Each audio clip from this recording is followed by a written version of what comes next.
رہائی کے لیے التجا۔ کلام اقدس میں سے زبور 119 145 سے 152 آیات۔ میں پورے دل سے دعا کرتا ہوں، اے خداوند مجھے جواب دے، میں تیرے آئین پر عمل کروں گا۔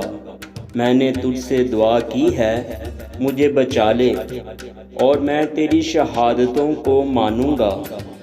میں نے پھٹنے سے پہلے فریاد کی، مجھے تیرے کلام پر اعتماد ہے۔ میری آنکھیں رات کے ہر پہر سے پہلے کھل گئیں تاکہ تیرے کلام پر دھیان کروں۔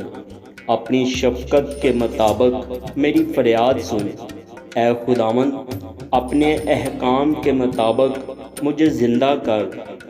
جو شرارت کے در پہ رہتے ہیں وہ نزدیک آ گئے، وہ تیری شریعت سے دور ہیں۔